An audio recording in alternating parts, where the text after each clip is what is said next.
Yo, Waffle Crew, hope you're all doing awesome. I'm Mark, and today we're diving into more Reddit tales. If you're a fan of Reddit stories, why not smash that like button, subscribe, and maybe ring that notification bell too? Let's jump into our first story of the day. Big love to you all. This one comes from Classic Effect 8633, titled, Am I the jerk for sneaking out in the dead of night before my parents could toss me out? I'm an 18-year-old woman, and I overheard my mom, 39F, and dad, 40M, plotting to kick me out right after my 18th birthday. Their tone was dead serious, and they brought it up multiple times, so I knew they meant business. I decided to beat them to it, and made arrangements with my friend Riley, 17F, to crash at her place until I graduate high school and move into a college dorm or get my own apartment. Riley's parents were appalled that my folks would ditch me the moment I turned 18 and said I could stay as long as I finished school. Riley, her parents, and my boyfriend Cole, 18M, showed up after midnight to help me pack my stuff into their car and head to Riley's place. My parents woke up during the move and demanded to know what was happening. I just shrugged and said I was leaving before they could kick me out. They tried to deny their plan and stop me, but as a legal adult, they couldn't do much. For the record, I wasn't planning to vanish without a word. I left a note on the kitchen table, where my mom always goes first thing in the morning, explaining everything. Now I'm settled in Riley's spare room, but my parents have been blowing up my phone, begging me to come back and not tell my grandparents. One text from my mom called me an ungrateful brat for sneaking out and said she should have kicked me out earlier. This feels like one of those stories with a ton of hidden baggage. I can't guess what's behind it, but that text from my mom, calling me names and saying she should have kicked me out sooner, says a lot. The part about them not wanting my grandparents to know also feels shady. Petty me would totally show those texts to my grandparents if we're close, but that's just me. Michael says not the jerk. If you'd only overheard one conversation, it might have been an overreaction, but multiple serious talks with no hint of joking? You did the right thing. Your mom's text about kicking you out sooner seals the deal, and their secrecy about the grandparents shows they know it's wrong. You didn't mention why they'd want you out. Any trouble? Do they hate your boyfriend? Bad grades? Lopi replies.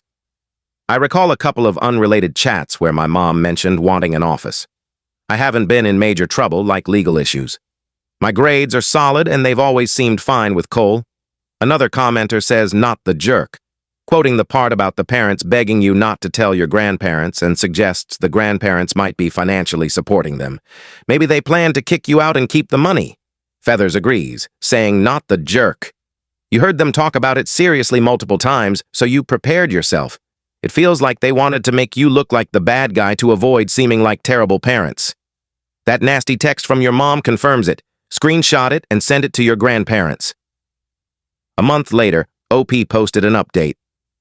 I forgot about this account and had trouble recalling the password, but here's the deal. A lot came to light, and this is my messy summary. Following your advice, I shared the story with my grandparents, including screenshots of my parents' texts after I moved to Riley's. They were furious about how my parents treated me and their plan to kick me out. I stayed with them for a few days while they tried to figure out what was going on. Turns out, my grandparents were sending my parents monthly money for my college fund, which my parents mostly blew through. My brother Alex had already moved out because he was fed up with them mooching off him due to their gambling habits. My mom admitted they planned to kick me out but pretend I left willingly to get double the money from my grandparents for rent support. My grandma tore into her over the phone, vowing to cut them off financially and rewrite her will so I'd get what was meant for my mom. My mom lost it. My dad called me from a new number after I blocked them, calling me vile names and saying he wished I'd never been born. I spoke with Alex, who just asked why no one called out our parents' shady behavior sooner, especially since they were basically stealing to fuel their gambling. Sorry if this is all over the place, but it's the best I can do right now. Thanks for the advice, and I might update again if anything new happens, though I doubt it will. I loved the grandparents' no-nonsense response, immediately backing OP, cutting off the parents, and rewriting the will. Addictions are rough, no question. But that doesn't excuse treating your kid like this or talking to them so horribly. Titled, My 41 Million Wife, 41 Feet, Kissed Another Guy on a Night Out. I wasn't fazed, but now she's causing drama. Sorry if the title's confusing. I'm not sure how to phrase it. Using a throwaway to keep this off my main. Some context, We've been together since 18, but our sex life fizzled after the first year. Maybe once or twice a year since, and it's been 3 years now. It bugs me, but I love her and our kids, so I don't make a fuss. I know others in similar boats.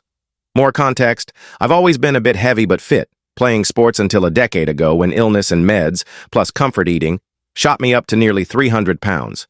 2 years ago, I took action.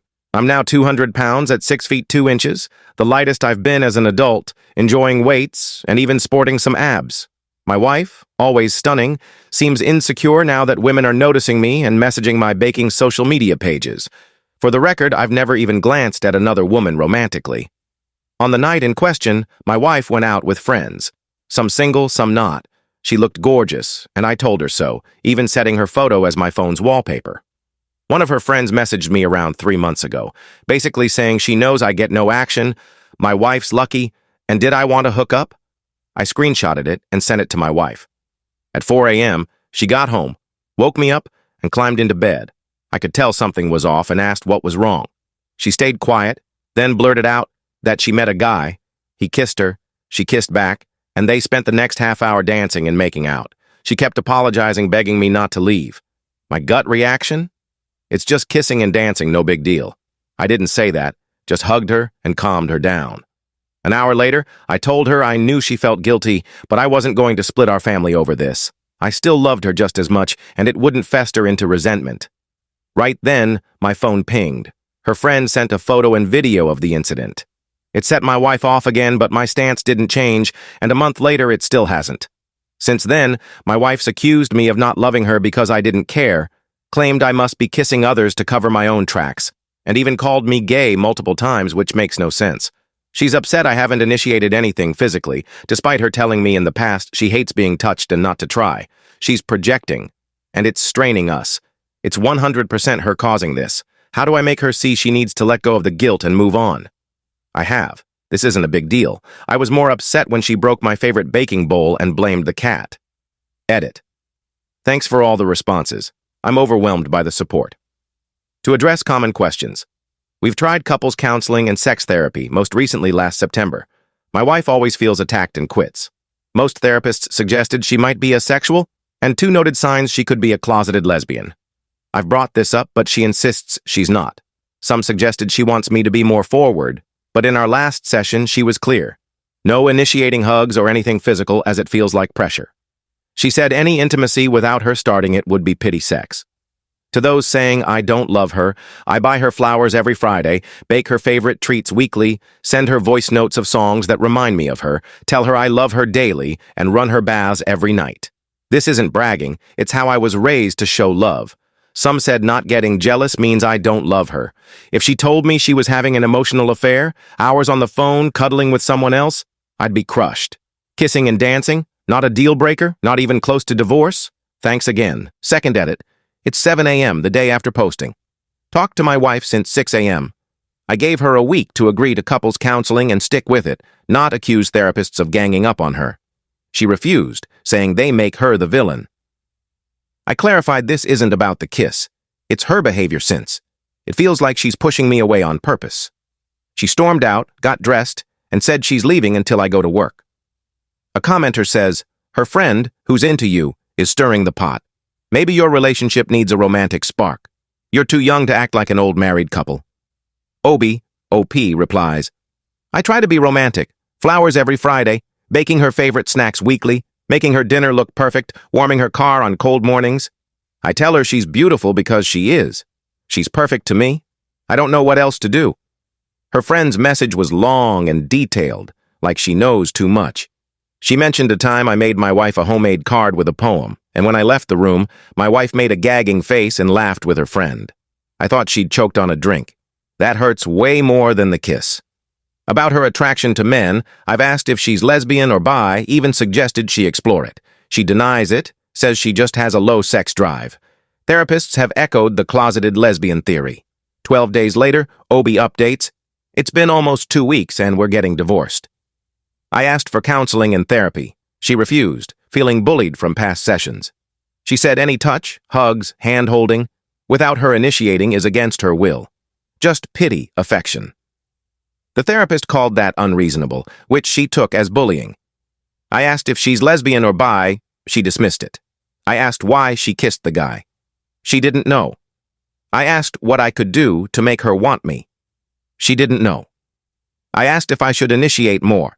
She said no. She'd tell me when she wants it. She accused me of breaking my promise not to let the kiss split us. I said it's her behavior since, not the kiss. She made me tell the kids, then left for her sisters. She's ignored my messages about the kids missing her. Her friend group refused to cut out the friend who messaged me. On the night, that friend threatened to send me the video if my wife didn't confess. My wife only told me because she was forced. I learned she sexted a friend's boyfriend years ago and bragged about having me under her thumb, giving me nothing while I'm too scared to ask. The friend who messaged me saw me shopping, thought I was more desirable now, and used me to get back at my wife. Their friend group is a mess of grudges. Honestly, when she left, I felt relief. Like a dark cloud lifted. I feel guilty, but I'm myself again, not walking on eggshells. I spent a day baking with my kids, eating Easter eggs, watching cartoons, and I haven't stopped smiling. Thanks for the support. Kamada says, "You sound like a good guy who tried to save your marriage. No woman's worth that treatment. It'll be tough, but you'll come out stronger." Obi replies, "It's rough, and I feel like I failed her, but I also feel taller, lighter since she left. I'd rather live alone than in that household again." Kamada adds, "You didn't fail her. You failed yourself by believing her toxic abuse. It creeps up until it's under your skin. She had you convinced you could do nothing right." Obi agrees. "I was scared to even have an opinion. Even now, when my kids asked what movie to watch, I hesitated, fearing rejection." A week later, Obi updates, "Thanks for the kindness on my posts and on our Besto Predator updates." I couldn't reply there as the post was locked. Many asked if I'm sure the kids are mine. That never crossed my mind until now. I ordered a paternity test last Thursday, sent it Friday, awaiting results. I'll love them regardless, but I'm terrified if they're not biologically mine, I'll lose custody. My lawyer says it'll be harder if they're not mine. They're my boys, blood or not. My ex saw them a couple times with her mom, who's decent, but my ex took and broke sentimental baking equipment from my grandma and mom when I was out, knowing it meant something. She returned it, claiming she borrowed it, but it feels like sabotage, especially since I was baking for my niece's birthday. I deleted my Instagram because she was insecure about women following me. I've got over 100 screenshots of her sending explicit photos and messages to guys, some in our home, one by my car. She's been offering herself to guys her single friends hook up with. The divorce is early stages. Some days I want to fight, others I want to give her everything, not the kids, and walk away. Thanks for the support. A mini update. Got the DNA results? My sons are mine. Thanks for the support. Another mini update. It's 6 a.m. I'm drunk and lonely. First night alone in 20 years. I considered inviting someone over for physical connection, but just drank alone. Next day, kids came back at 6 p.m., asleep by 7. We've got a fair today and an early night for school. I feel better with them around. 2 months later, I moved back to my hometown, gave my ex the house. I know some won't agree, but I wanted a clean break. The kids are with me, seeing their mom weekends, but I make a 5-hour round trip to drop them off and pick them up. She's flaked twice already. If the kids don't want to go, I'll stop. The divorce is ongoing. Might take months. I'm baking more and loving it. I'm in therapy, which helps me see my worth. 6 weeks later. My ex texted yesterday, saying she no longer wants to see our kids and is happy to give them up in the divorce. I posted months ago about her kissing a guy. I wasn't bothered, but her behavior afterward led to our split. I moved 2 hours away with the kids. She said it's too far to visit, so I've been driving them for 4-hour round trips every weekend. I make it fun with snacks, audiobooks, and sing-alongs, but they seem happier to come home. She's canceled 3 of the last 5 weekends, saying they don't like her and I've turned them against her. Not true. I never badmouth her to them. Yesterday, she texted that she doesn't want to see them anymore. They get in the way. I called, crying for them, but she acted annoyed and hung up, accusing me of not wanting them either. I don't know how to tell the kids without breaking their hearts. Selfishly, I'm thrilled to have weekends with them, but I feel awful they'll be sad. How do I handle this? Commodore asks if the kids are in therapy. Obi says yes, since the split, so they have a neutral outlet. Commodore suggests pursuing sole custody. Obi confirms he's emailed his lawyer, pushing for it. Commodore mentions child support. Obi says he doesn't need her money. Any received would go to the kid's savings. A commenter accuses him of lying. Obi clarifies, men can be abused and feel worthless. The house is worth £140,000. £70,000 is a small price to escape her. No alimony in the UK? Child support goes to me as the main parent, but I don't need her £25 a week. I'm angry, but won't show it in front of the kids. A month later, giving up her parental rights is tougher than I thought. Both lawyers say UK judges rarely allow it without physical or sexual harm, but neither has seen a case where both parties agree. We've drafted an agreement where she relinquishes all responsibilities, including financial ones, awaiting a court date which could take months. Telling the kids was hard. For weeks, I said she canceled when they asked. The eldest seemed relieved. Last weekend, they didn't even ask. It's been over a month since they saw her.